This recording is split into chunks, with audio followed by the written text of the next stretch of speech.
Alhamdulillah, wassalatu wassalamu ala rasulillah Sayyidina wa maulana Muhammad ibni Abdillah wa ala alihi wa sahbihi wa man tabi'ahu wa mawalah. Ashhadu an la ilaha illallah wahdahu la syarika lah wa ashhadu anna sayyidana Muhammadan abduhu wa rasuluh la nabiyya ba'dah. Allahumma salli wa sallim wa barik ala sayyidina wa maulana Muhammadin nabiyil ummi wa ala alihi wa sahbihi wa barik wa sallim. Wa qala ta'ala fil Qur'anil azim wa huwa asdaqul qailin, a'udzu billahi minasy syaithanir rajim. Ya ayyuhalladzina amanu taqullaha haqqa tuqatih wa la tamutunna illa wa antum muslimun. Wa qala ta'ala fi ayatil ukhra, ya ayyuhalladzina amanu taqullaha wa qulu qawlan sadida yuslih lakum a'malakum wa yaghfir lakum dhunubakum wa may yuti'illaha wa rasulahu faqad faza fawzan 'azima. Ibadallah, usikum wa nafsi bi taqwallah wa ta'atihi faqad fazal muttaqun. Hadirin jamaah Jumat yang dimuliakan oleh Allah Subhanahu wa taala. Hidup di atas dunia ini adalah tempat kita capek. Kalau kita capek, serahkan semuanya kepada Allah Subhanahu wa taala. Segala masalah yang kau hadapi, biarlah Allah yang selesaikan. Tetap engkau ikhtiar mengharapkan sesuatu nikmat dari Allah Subhanahu wa taala, karena memang nikmat itu diberikan oleh Allah, tidak pernah putus, tidak pernah berhenti. Tetaplah engkau menjadi orang baik, orang yang pandai bersyukur kepada Allah Subhanahu wa taala. La in syakartum la azidannakum. Kalau kau bersyukur atas nikmatku, kata Allah, maka nikmat itu akan ditambah. Wala in kafartum inna azabi lasyadid. Tapi ingat, kalau kau kufur, kau jadi orang ingkar, kau tak pandai berterima kasih atas nikmat yang diberikan oleh Allah, maka sesungguhnya azab Allah itu amat sangat dahsyat, amat sangat pedih, menyakitkan. Memang tugas hidup di dunia ini tidak mudah seperti membalikkan telapak tangan kita. Memang hidup ini berat, hidup ini capek, melelahkan. Tapi kalau engkau serahkan kepada Allah, maka hidupmu akan dibantu oleh Allah, akan diringankan oleh Allah Subhanahu wa taala. Tentu kita tidak melupakan ibadah kepada Allah Subhanahu wa taala. Selain kita mengejar akhirat, selain kita mengejar dunia, maka akhirat kita harus terdepan, jangan ketinggalan. Jangan gara-gara dunia, capek dengan dunia, lelah dengan dunia, pikiran banyak ke dunia, akhirat kita terbengkalai. Maka kita dipastikan akan menjadi orang yang sengsara di hadapan Allah Subhanahu wa taala. Kita menyadari bahwa hidup ini tidak mudah. Kadang di kantor kita ditekan oleh atasan, kadang di satu kantor kita berada dengan orang yang tidak menyukai kita, tensi ekonomi yang tinggi, yang begitu luar biasa. Ini adalah akan menggoda iman kita di hadapan Allah Subhanahu wa taala. Kalau kita bersabar, maka akan dapat pahala yang besar di hadapan Allah Subhanahu wa taala.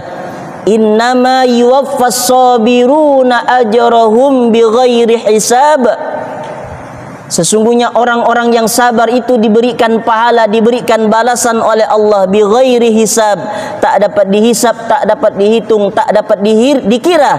Innallaha ma'as sabirin. Allah itu bersama orang-orang yang sabar. Kita tetap ridha menerima keputusan yang diberikan oleh Allah Subhanahu wa taala. Jangan pernah berhenti kita berusaha, maka usaha itu bagian ikhtiar kita, bagian kewajiban kita. Karena memang kita manusiawi, kita memang perlu nikmat dari Allah, perlu rizki dari Allah, memberikan nafkah untuk anak dan istri, memberikan Pelajaran-pelajaran yang berharga untuk anak dan istri ini adalah tanggung jawab yang besar di hadapan Allah Subhanahu wa taala.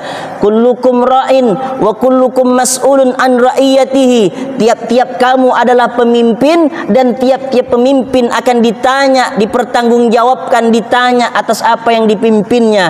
Maka kita berhati-hati dalam hidup di atas dunia ini.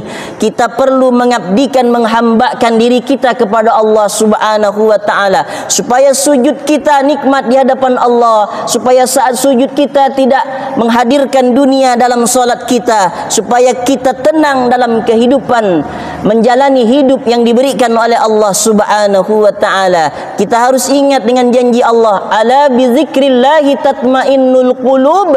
Ingatlah, aku ingatkan kepadamu ya, kata Allah Subhanahu wa taala, hanya dengan mengingatku engkau akan tenang.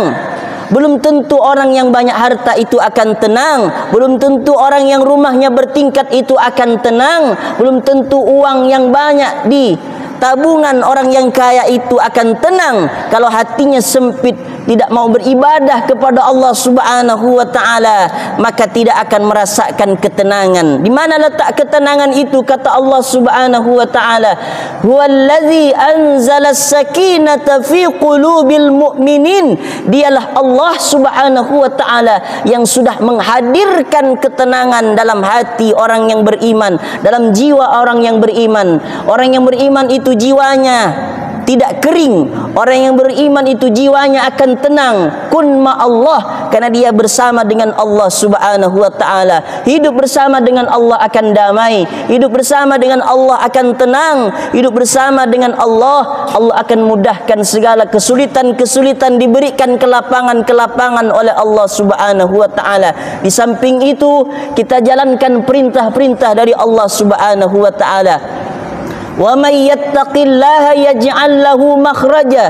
Siapapun orangnya yang meningkatkan takwa, meningkatkan kualitas solatnya di hadapan Allah Subhanahu wa taala, yang sempit diberikan lapang, yang susah diberikan kemudahan oleh Allah. Wa yarzuqhu min haitsu la yahtasib. Akan diberikan rezeki yang tidak disangka-sangka oleh Allah Subhanahu wa taala. Ada saja jalannya kalau orang itu mengabdikan, menghambakan dirinya hanya untuk Allah Subhanahu wa ta'ala. Kecilkan dunia, besarkan akhirat, besarkan Allah dalam hatimu, maka dunia yang kau jalani akan terasa ringan. Engkau dibimbing, engkau bersama dengan Allah Subhanahu wa ta'ala. Sesulit apapun hidup yang kau jalani, jangan pernah lupakan solat. Sesulit apapun pekerjaan yang kau hadapi, tetap engkau beribadah kepada Allah Subhanahu wa ta'ala. Kalau kau capek, kalau engkau lelah, serahkan semuanya hanya kepada Allah Subhanahu wa ta'ala. Engkau bangun di tengah malam salat tahajud, curhat segalanya kepada Allah. Dialah Allah yang maha setia, akan mendengarkan curahan hati seorang hamba kepada Allah Subhanahu wa ta'ala. Ingat saudaraku, Allah tidak pernah meninggalkanmu. Engkau sendirilah yang membuat jauh dari Allah Subhanahu wa ta'ala. Dengan ibadah, prestasi ibadah itulah kita akan mendekatkan diri kepada Allah Subhanahu wa ta'ala.